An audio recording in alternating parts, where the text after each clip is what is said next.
Okay जी, ये जो आज क्वेश्चन करना है वो है हमारा एरर्स का क्वेश्चन, जिसमें हम एरर्स के रिलेटेड जितनी भी जर्नल एंट्रीज़ हैं वो करेंगे और उसके बाद उन एरर्स की आफ्टर रेक्टिफिकेशन प्रॉफिट में उसका इफ़ेक्ट बताएंगे कि प्रॉफिट में उसका इफ़ेक्ट क्या होगा। ठीक है, सबसे पहले है जी, Ramiya has calculated her draft profit figure for the year ended 28 Feb 2023। उसने कैलकुलेट किया अपना प्रॉफिट। एडजस्टमेंट्स इन रामना's ledger account have still to be made for the following items. ठीक है, an amount of 99 owed to Ramla by Mai is to be written off as a irrecoverable. ठीक है, irrecoverable का जी मतलब होता है बैड डेट्स। बैड डेट्स वो अमाउंट होती है जो रिकवर ना हो। फॉर एग्ज़ाम्पल, अगर आप ऑन क्रेडिट किसी को सेल करते हैं और एट दी एंड आपको पता चलता है कि वो आपका कस्टमर आपकी जो अमाउंट है वो पे बैक नहीं कर सकता, that is your bad debts. ठीक है, तो how can you record this transaction into your journals. तो आप किस तरह रिकॉर्ड करेंगे। बैड डेट्स आपका एक्सपेंस होता है। Bad debts will be written on the debit side. आप बैड डेट्स की जगह इररिकवरेबल डेट्स भी लिख सकते हैं।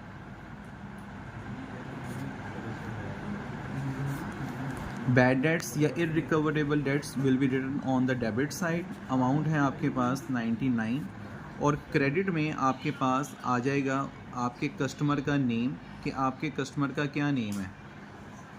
आपके कस्टमर का नेम है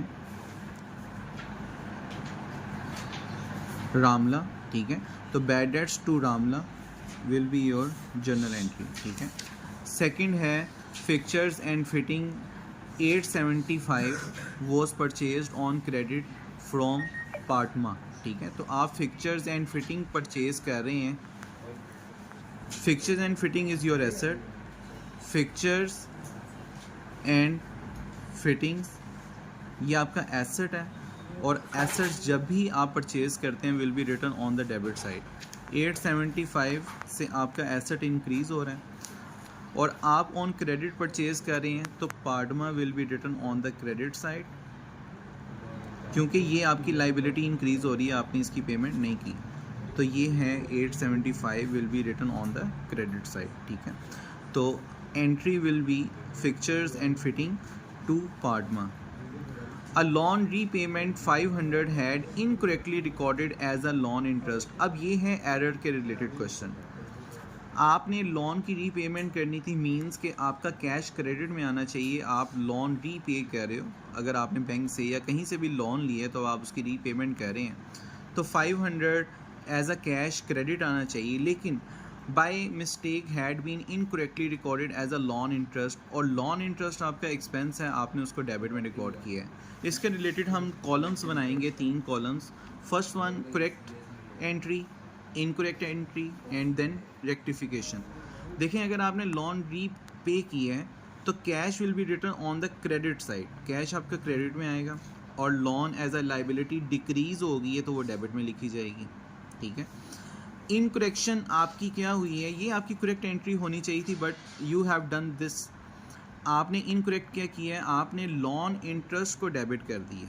ठीक है, लोन डेबिट में आना चाहिए था, क्योंकि आपकी लाइबिलिटी, आपकी जो लाइबिलिटी है वो डिक्रीज़ हो रही है, आपने पेमेंट कर दी है, लेकिन बाय मिस्टेक आपने लोन इंटरेस्ट डेबिट कर दी है। Loan interest is your expense, ये आपका एक्सपेंस है, आपने expense by chance by mistake लिख दी है। How can you rectify your entry.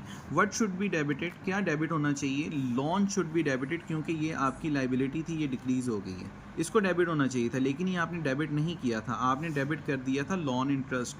तो अब आप इस लोन इंटरेस्ट को क्या कर देंगे, आप इस लोन इंटरेस्ट को क्रेडिट कर देंगे टू रेक्टिफाई योर एरर। ठीक है, रेक्टिफिकेशन करने के लिए आप लोन इंटरेस्ट को क्या कर देंगे, आप लोन इंटरेस्ट को क्रेडिट कर देंगे।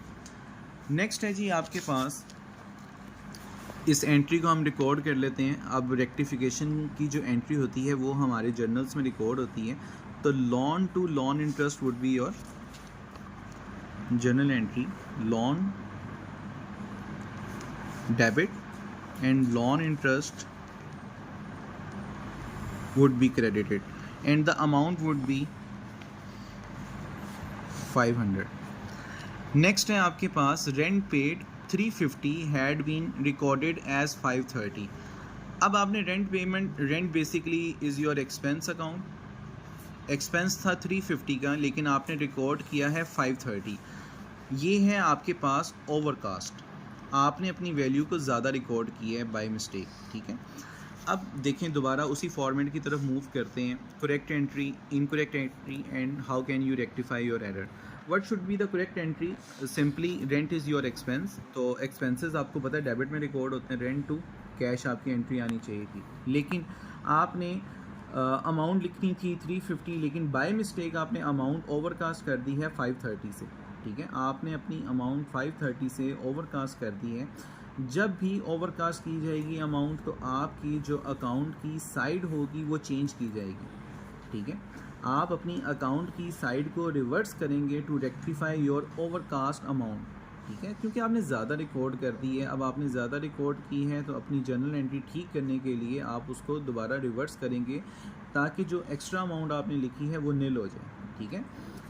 अब आपका कैश क्रेडिट था, रेंट डेबिट था, तो अब आप इसको रेक्टिफाई करने के लिए, क्योंकि आपने ज़्यादा अमाउंट लिखी है ओवरकास्ट में, तो आप कैश को डेबिट कर देंगे और रेंट को क्या कर देंगे, क्रेडिट कर देंगे, ठीक है। और जो एक्स्ट्रा अमाउंट है, जो ओवरकास्टेड अमाउंट है, उसको आप यहाँ पे मेंशन कर देंगे। ये 180 किस तरह है मैं यहाँ पे मेंशन कर देता हूँ, 350 माइनस 530 मीन्स के जो दोनों का डिफरेंस है ओवरकास्टेड अमाउंट है वो हम यहाँ पे रिकॉर्ड करेंगे, ठीक है। इन केस ऑफ अंडरकास्ट हम साइड्स चेंज नहीं करते, ठीक है, क्योंकि हमने फर्दर अमाउंट अभी लिखनी है तो हम उसी साइड्स पे लिखेंगे अपने अकाउंट्स को।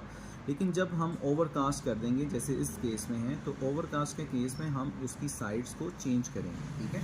तो cash to rent would be your entry, यहाँ पे आ जाएगा जी कैश टू रेंट और अमाउंट आपके पास आ जाएगी 180। लास्ट में है आपके पास drawings 120 had been debited to the wages account, ठीक है। ड्राइंग्स बेसिकली एक ऐसा अकाउंट है जो आपके ऐप है, ठीक है। फॉर एग्जांपल अगर आपने कैश ड्राइंग्स की हैं तो आपका कैश एसेट होता है बिजनेस का, वो विड्रॉल हो गया by the owner for personal use, तो आपका जो बेसिकली एसेट अकाउंट है वो डिक्रीज़ होता है, ठीक है। तो ड्राइंग्स अकाउंट बेसिकली आपका ऐसा अकाउंट है जो आपके एसेट अकाउंट को डिक्रीज़ करता है। Had been debited to the wages account, drawings हमेशा डेबिट में रिकॉर्ड होता है, ठीक है। अब हम दोबारा उसकी एंट्री करेंगे, करेक्ट एंट्री होनी चाहिए जी, drawings would be written on the debit side लिखा जाएगा, ठीक है। तो ड्राइंग्स डेबिट में आना चाहिए, लेकिन उसने क्या किया है, had been debited to the wages account, उसने वेजेस अकाउंट को डेबिट किया है। Wages account is your expense account, means के ड्राइंग्स की जगह उसने रिकॉर्ड कर दी है जी wages account on the debit side. How can you rectify your entry? क्या डेबिट होना चाहिए? Drawings account, drawings account debit होना चाहिए, आप डेबिट करें उसको। और वेजेस अकाउंट डेबिट नहीं होना चाहिए था, ये आपने बाय मिस्टेक किया, तो आप इसका एरर का इफेक्ट निल करने के लिए इसको हम क्या करेंगे, इसको हम क्रेडिट कर देंगे। तो your entry would be drawings to wages account, ठीक है, ये आपकी एंट्री होगी। Your rectified entry is drawings to wages account and the amount would be recorded as 120।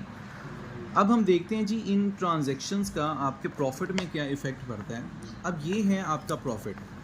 Complete the following table by entering the amount of each adjustment required to calculate the Ramla's adjusted profit, ठीक है। If an item has a no effect no profit, please enter zero in the no effect or profit box, ठीक है, आप zero mention कर दें। अब first entry है आपके पास, फर्स्ट एंट्री है an amount of 99 owed to रामला बाय माई, ठीक है। ये माई ने बेसिकली आपकी करनी है, पेमेंट करनी है, ठीक है। और ये बुक्स हैं रामला की, तो फर्स्ट एंट्री में ना जो हमने यहाँ पे रामला मेंशन किया था यहाँ पे, तो पहले आ जाएगा माई, क्योंकि फर्स्ट एंट्री में ये आपकी बुक्स माई की रामला की हैं, तो रामला का नेम मेंशन ही होगा, ठीक है। माई है आपका क्रेडिट कस्टमर, ठीक है, तो यहाँ पे माई आएगा। ओके, हम इसका प्रॉफिट में इफेक्ट देखते हैं। अब बेसिकली ये बैड डेट्स हो रही हैं, आपका एक्सपेंस अकाउंट है, ठीक है, ये आपका है एक्सपेंस अकाउंट। और एक्सपेंसेस इंक्रीज़ होने से आपको पता है आपका प्रॉफिट क्या हो जाता है, आपका प्रॉफिट डिक्रीज़ हो जाता है, ठीक है। बैड डेट्स की वजह से आपका प्रॉफिट डिक्रीज़ हो जाता है। सेकंड है fixtures and fitting 875 were purchased on credit to Partmart, ठीक है। अब fixtures and fitting, fixtures and fitting क्या है? फिक्चर्स एंड फिटिंग आपका है बेसिकली एसेट, और आपने परचेज़ किया है ऑन क्रेडिट फ्रॉम पार्टमा, और एक तरफ आपकी लाइबिलिटी इंक्रीज़ हो रही है और एक तरफ आपका एसेट इंक्रीज़ हो रहा है। आप जनरल एंट्री से भी देख सकते हैं कि फिक्चर्स एंड फिटिंग आपका था एसेट इंक्रीज़ हो रहा है, और पार्टमा आपकी थी लाइबिलिटी भी इंक्रीज़ हो रही है। तो एसेट्स और लाइबिलिटीज़ का आपके जो प्रॉफिट में है कोई इफेक्ट नहीं पड़ता, ठीक है। तो आपका जो होगा सेकंड का जो प्रॉफिट में इफेक्ट होगा वो होगा निल, उसमें कोई भी इफेक्ट नहीं होगा, आप ज़ीरो लिख सकते हैं यहाँ पे। थर्ड है जी, a loan repayment had been incorrectly recorded as a loan interest. आपने लोन रीपेमेंट लिखनी थी, मतलब आपकी लाइबिलिटी, ये आपकी बेसिकली लाइबिलिटी थी, और ये लाइबिलिटी क्या हो रही थी? लाइबिलिटी डिक्रीज़ हो रही थी, but you have written as a expense account, आपने एक्सपेंस लिख दिया। देखें जी, एक्सपेंसेस लिखने की वजह से, आप जब एक्सपेंसेस लिखते हैं तो आपका प्रॉफिट हो जाता है डिक्रीज़, ठीक है। लेकिन आपने ये एक्सपेंस नहीं लिखना था, जब आप रेक्टिफाई करेंगे तो आपका प्रॉफिट अगेन क्या हो जाएगा? इंक्रीज़ हो जाएगा आपका प्रॉफिट, ठीक है। मींस के जो आपने बाय मिस्टेक अपना एक्सपेंस अकाउंट जनरेट कर दिया था, जिसकी वजह से आपका प्रॉफिट डिक्रीज़ हो गया था, बाय रेक्टिफाइंग दिस एरर आपका एक्सपेंस रिमूव हो जाएगा। रिमूव होने की वजह से आपका जो प्रॉफिट है अगेन इंक्रीज़ हो जाएगा। तो 500 से आपका प्रॉफिट इंक्रीज़ हो जाएगा। आगे है जी आपके पास रेंट पेड, आपका ये एक्सपेंस था, हैड बीन रिकॉर्डेड एज 530, मतलब आपने अपने रेंट को, अपने एक्सपेंस को ओवरकास्ट कर दिए। अपने एक्सपेंस को ओवरकास्ट करने की वजह से क्या होगा? आपका जो प्रॉफिट है वो डिक्रीज़ कर जाएगा, क्योंकि आपने एक्सपेंस को ज़्यादा रिकॉर्ड किया है। जब आप उसको रेक्टिफाई करेंगे तो अगेन आपका प्रॉफिट हो जाएगा इंक्रीज़, ठीक है। तो 180 से आपका प्रॉफिट क्या हो रहा है? इंक्रीज़ हो रहा है आफ्टर रेक्टिफाइंग योर एरर, ठीक है। उसके बाद है जी ड्राइंग्स 120, आपने ड्राइंग्स अकाउंट लिखना था, had been debited to the wages account, आपने उसको एक्सपेंस अकाउंट ट्रीट कर दिया। एक्सपेंस अकाउंट ट्रीट करने की वजह से क्या हुआ है कि आपका जो प्रॉफिट है, आपका प्रॉफिट डिक्रीज़ हो गया, सॉरी, आपका प्रॉफिट डिक्रीज़ हो गया एक्सपेंस लिखने की वजह से, ठीक है। तो जब आप उसको रेक्टिफाई करेंगे, आप अपना एक्सपेंस अकाउंट वहाँ से रिमूव करेंगे, एक्सपेंसेस डिक्रीज़ होने की वजह से क्या होगा? Again your profit will increase. तो 120 से आपका प्रॉफिट इंक्रीज़ हो जाएगा।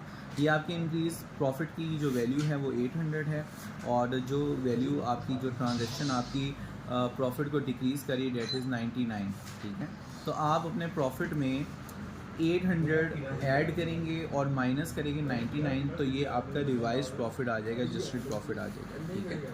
तो ये बेसिकली एरर्स के रिलेटेड क्वेश्चन है, ठीक है, और ये मस्ट क्वेश्चन है इन योर CAs, तो इसको अच्छे तरीके से प्रिपेयर करें।